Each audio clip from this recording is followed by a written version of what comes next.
Hey, it's Matt, your average gamer, and this is two builds you can do for Elden Ring. The Bubble build, which is extremely overpowered, and the Blasphemous Blade build. This build can be done, actually both builds can be done with these same stats. Both these weapons are a lot alike in the sense that their Ash of War is buffed mainly by Faith, and they're both strength weapons in a sense as a secondary.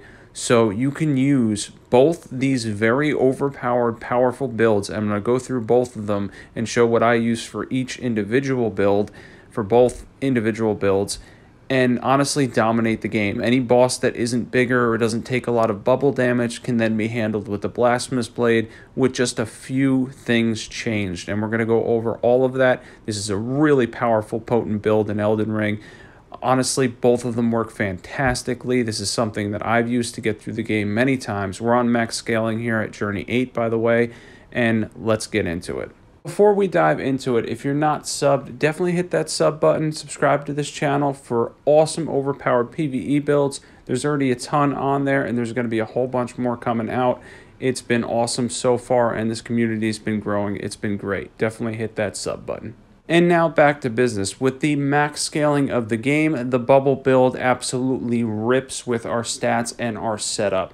And later in this, I'm going to show the Blasphemous Blade loadout, which you can use without respecking, without having the need to respecking, only changing two things, and you can switch to the very powerful Blasphemous Blade for those enemies that don't go down from the bubble build. So on Mog, we got on the second try here. He's got like 30,000 HP at max scaling at this point, somewhere around there. And he was a little bit of a pain. The first time through, I didn't low health proc, and he was able to phase with a little bit left. I didn't want him to phase, so I low health procced, and there, boom, we have it. He wasn't able to phase transition. We got him just in time. So for our loadout, we have the Envoy's Longhorn plus 10. We got the Black Dumpling and the Envoy Crown, which you get in the Haligtree. We are rocking the Dragoncrest shield, the Sacred Scorpion Charm, Ritual Swords Talisman, Shard of Alexander, and we have the Holy Tear and Fetid Pots and Boluses in case we decide to poison proc for some extra damage, which we can swap the Poison Talisman out for the Dragoncrest one. Now, this is important. This is our stats at 150. The reason why this is important is it allows us to utilize both weapons. Now, I put it at 25 strength, 80 faith, because both Ashes of War benefit from faith, but you can drop that to 60 if you want to get your vigor back to 60, and that minimum dex requirement of 15 so that we can use both these weapons without too much of an issue. Now, on to the Blasphemous Blade. So for the Blasphemous Blade, we're not buffing nearly as much, but we're still getting good damage out of it. I end up using a summon for the second part of this fight just because I wanted a distraction, and I kind of wanted to do a couple basic buffs to see how much damage I was doing, but I ended up forgetting to do the buffs, unfortunately. Still did good damage, though, either way. This is a really great build, a really great setup for the Blasphemous Blade that I have here, and like I said, this can be swapped out for the bubble build to absolutely obliterate larger targets or anything that's weak to holy damage.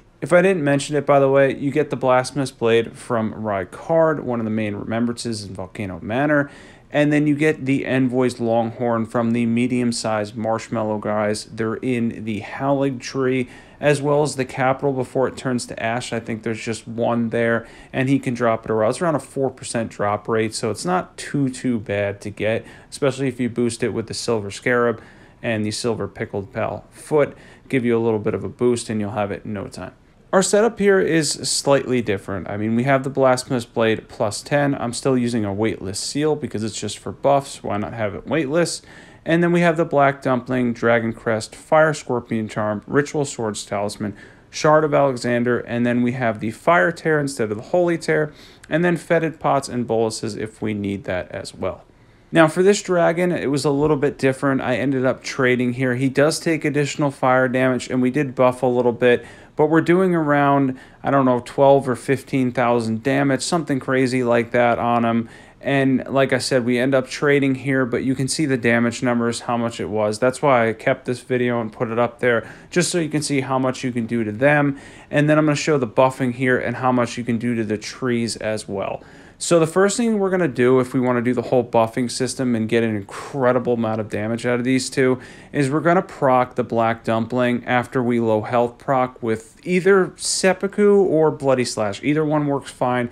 Get your health down low and we'll get that extra 20% because we're using the low HP Talisman instead of the Ritual Sword now for an extra 10%. And then we're using Golden Vow. We're going to be using Howl Shabrbri and throwing poison pots. Make sure you drink your flask and all that. Everything's here. This is basically the simple buff setup. It's nothing incredible. It's nothing crazy, but it does maximize damage. And when we go up to him, we're going to end up doing a lot. We do a ton of damage, and he ends up going down in 2 hits. On the earlier journeys, this one probably would have went down in 1.